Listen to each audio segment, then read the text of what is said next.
लोग खुश नसीब हैं वो लोग जो वतन पर मिट जाते हैं, मरकर भी वे लोग अमर हो जाते हैं। Hello dear students, this is Sonia Sharma.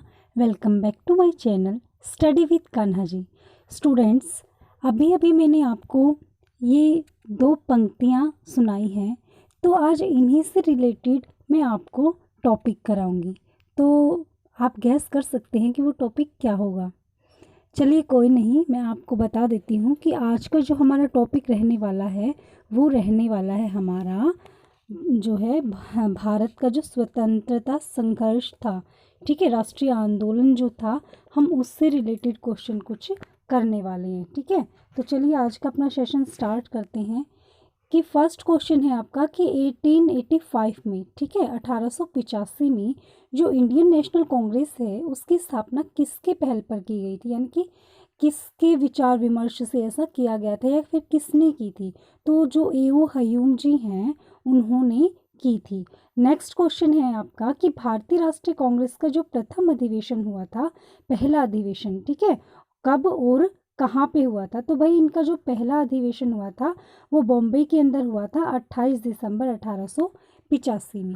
ठीक है, फिर अगले क्वेश्चन की बात हम करते हैं कि कांग्रेस के प्रथम अधिवेशन की जो अध्यक्षता की गई थी, ठीक है, कांग्रेस का जो पहला अधिवेशन था अभी अभी बताया मैंने आपको, जो कि 28 दिसंबर 1885 को बॉम्बे के अंदर हुआ था, तो उसकी जो अध्यक्षता की गई थी वो किसके द्वारा की गई थी। तो वो आपके व्योमेश चंद्र बनर्जी के द्वारा की गई थी।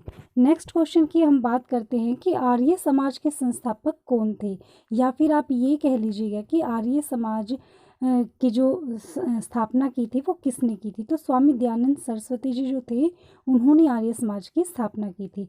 अब राजा राम मोहन राय के द्वारा किसकी स्थापना की गई थी, ठीक है, तो ब्रह्म समाज की स्थापना राजा राम मोहन राय जी ने की थी।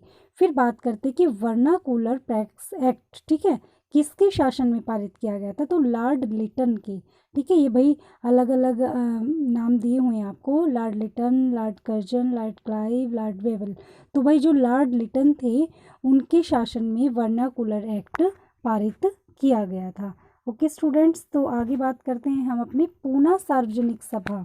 ठीक है, पूना सार्वजनिक सभा जो थी वो किसके द्वारा इसकी स्थापना की गई थी। तो जो महादेव गोविंद रानड़े जी हैं उनके द्वारा इसकी स्थापना की गई थी। नेक्स्ट क्वेश्चन है यंग इंडिया के लेखक कौन है। तो भाई देखिए यहाँ पे जो ये आंसर दिए हुए हैं आपको, बाल गंगाधर तिलक, सुभाष चंद्र बोस, लाला लाजपत राय, सुरेंद्रनाथ बनर्जी। तो इनमें से एक भी आपका जो ऑप्शन है वो ठीक नहीं है, क्योंकि यहाँ पर जो महात्मा गांधी जी हैं उन्होंने यंग इंडिया को लिखा था। ठीक है, इल्बर्ट बिल, ठीक है, जो कि 1882 में आया था। तो किसके काल में वो पेश किया गया था, 1882 में था ना इल्बर्ट बिल, तो वो लॉर्ड रिपन के काल में पेश किया गया था। नेक्स्ट क्वेश्चन है कि आज़ाद हिंद फौज का गठन किसने किया था। तो सभी को पता है कि जो आपके सुभाष चंद्र बोस जी हैं उन्होंने आज़ाद हिंद फौज का गठन किया था। नेक्स्ट क्वेश्चन है स्टूडेंट कि ब्रिटिश इंडिया सोसाइटी की स्थापना किसके द्वारा की गई थी। तो ये की गई थी दादा भाई नौरोजी के द्वारा। फिर है कि भारत सेवक समाज, ठीक है, भारत सेवक समाज के जो संस्थापक है वो कौन थे, गोपाल कृष्ण गोखले। देखिए ये जो क्वेश्चन मैं करा रही हूँ आपको ये बहुत इंपॉर्टेंट क्वेश्चन है। एक तो ये आपके एग्ज़ाम में आएंगे इसलिए तो ये है ही, लेकिन भाई एक इंडियन होने के नाते आपको इन जो है बातों का पता होना बहुत ज़रूरी है। ये हिस्ट्री का ये लगा लीजिए बहुत मेन टॉपिक है जो कि हर किसी को पता होना चाहिए। मैं ये नहीं कह रही कि आप स्टूडेंट हो आपके एग्ज़ाम में आएंगे तो ही आपको पता होना चाहिए, नहीं, ये आपको वैसे भी आपको नॉलेज होनी चाहिए इसकी। तो नेक्स्ट क्वेश्चन की बात करते हैं, ये मैंने आपको बताया अभी कि जो भारत सेवक समाज के संस्थापक कौन थे, गोपाल कृष्ण गोखले। फिर है कि भारत में उग्र राष्ट्रीयता की उदय का जो कारण है, मतलब क्यों भारत में उग्र राष्ट्रीयता हुई थी, क्या कारण था, क्या रीजन था इसका। तो देखिए जो उदारवादियों की पद्धति है उससे असंतोष, उग्रवादी क्यों आए थे भाई, वो उदारवादियों से सहमत नहीं थे। फिर धार्मिक पुनरुत्थानवाद और सांस्कृतिक नवजागरण भी था। ठीक है, फिर उपनिवेश जो थे उसमें भारतीयों के साथ बहुत गलत व्यवहार हो रहा था। तो इसके कारण उग्रवादियों ने ये सोचा कि भाई ये उदारवादी जो है ना ये इनके बस की कोई भी बात नहीं है। ठीक है, ये तो शांति से करो, शांति से करो, ऐसा ही लगे रहेंगे। अब ये भड़क गए भाई, इसलिए इनको उग्रवादियों का नाम, सॉरी, एक थे उदारवाद, एक थे उग्रवाद, ठीक है। तो इसलिए इनको उग्र राष्ट्रीयता का नाम भी दिया गया। फिर है 1905 में जो बंगाल का विभाजन है वो किसके द्वारा किया गया था? तो बहुत इजी सा क्वेश्चन है ये, कि जो लॉर्ड कर्जन है उनके द्वारा 1905 में बंगाल का विभाजन किया गया। इजी के साथ साथ ये बहुत इंपॉर्टेंट क्वेश्चन भी आपके लिए। नेक्स्ट क्वेश्चन है कि उग्र राष्ट्रवादियों के साधन क्या थे? भाई बहिष्कार करना, तोड़फोड़ करना, ठीक है, ये सभी होते हैं ना इनके। तो बहिष्कार, स्वदेशी, राष्ट्रीय शिक्षा, कि ये लोग जो है ना अपने में बिलीव करते थे, ये किसी की गुलामी करना पसंद नहीं करते थे उग्रवादी, ठीक है ना। तो जो उग्र राष्ट्रवादी थे वो क्या थे कि बहिष्कार में, स्वदेशी में, राष्ट्रीय शिक्षा में बिलीव करते थे।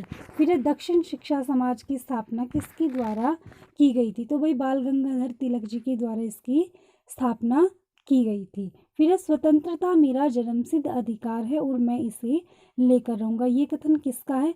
तो ये कथन है भाई बाल गंगाधर तिलक जी का।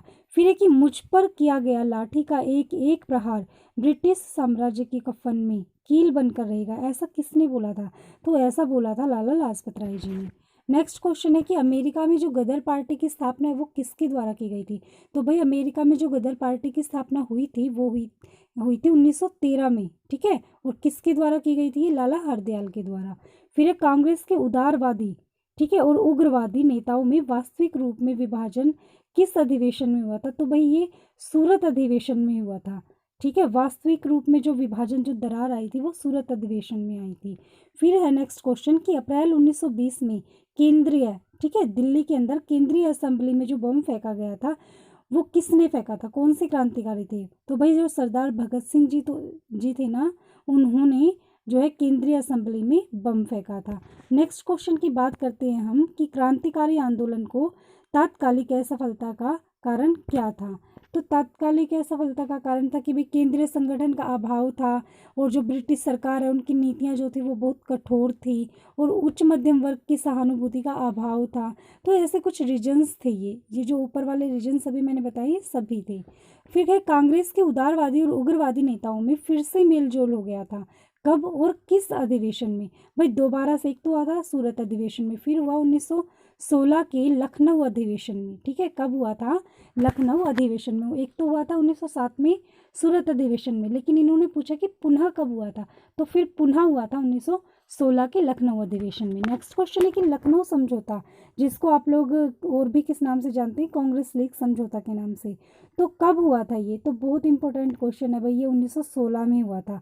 अब बात आती है अगले क्वेश्चन में कि जो इंडिया के अंदर होम रूल आंदोलन हुआ था उसका नेतृत्व किसने किया था? भाई जो श्रीमती एनी बेसेंट जी जो थी और लोकमान्य तिलक जी जो थे हमारे, उन दोनों ने मिलके होम रूल आंदोलन का नेतृत्व किया था। नेक्स्ट क्वेश्चन है कि जो जलियांवाला बाग हत्याकांड है वो कब हुआ था?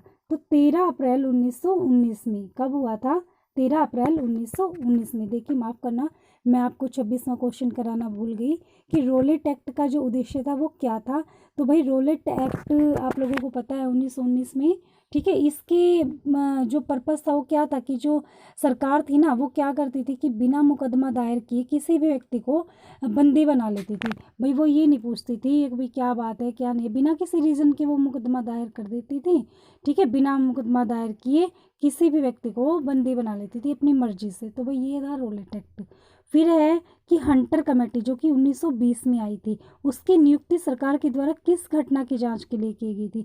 तो इसका जो मेन पर्पस था ना इस कमेटी का, वो ये जांच करना था कि जो जलियांवाला बाग हत्याकांड है उसकी जितनी भी जांच थी उसके लिए ये हंटर कमेटी नियुक्त की गई सरकार के द्वारा।